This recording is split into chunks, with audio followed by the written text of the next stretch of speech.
Elle est l'un des visages forts de l'information.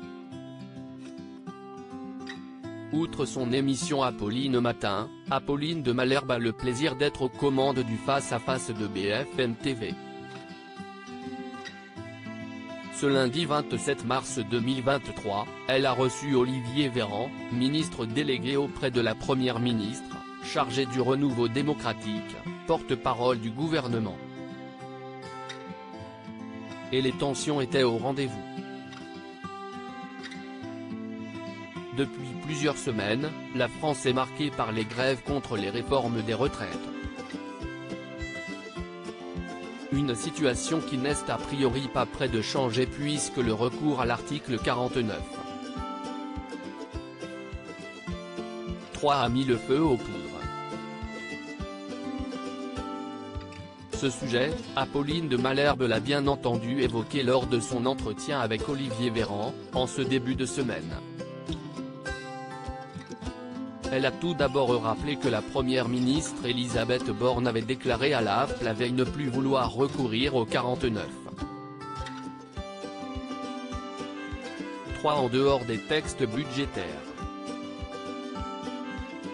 Est-ce qu'il faut entendre « Je m'engage à ne plus utiliser le 49.3 » l'a-t-elle ensuite questionné. Ambiance tendue sur le plateau. Je suis porte-parole du gouvernement donc je suis porte-parole aussi de la première ministre, mais je me garde d'interpréter les mots à sa place.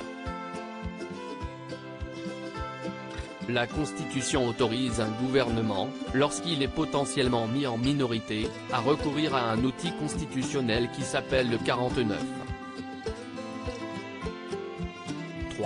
Ce qui fait qu'au lieu de voter sur le texte, vous votez pour garder la confiance ou, au contraire, virer le gouvernement en place. Si est un vote extrêmement puissant, a alors déclaré Olivier Véran dans un premier temps. Il a ensuite rappelé que les motions de censure contre le gouvernement d'Elisabeth Borne n'avaient pas été adoptées. À 9 voix près effectivement, votre gouvernement a été sauvé. A donc précisé la mère de famille. Olivier Véran a ensuite poursuivi en expliquant que la Constitution avait été modifiée par Nicolas Sarkozy. Ce qui autorise à l'utiliser sur tous les textes budgétaires et une fois par session parlementaire sur d'autres textes, d'autres natures, a-t-il déclaré. Mais il a vite été coupé dans son discours par Apolline de Malherbe qui a répliqué que les gens ont très bien compris désormais comment fonctionnait le 49.3. Vous êtes en train de me faire un cours constitutionnel, mais on n'est plus là, a-t-elle ajouté. Et de lui demander s'il y avait du nouveau dans la déclaration d'Elisabeth Borne, que si est tout ce qu'elle souhaitait savoir. Ambiance.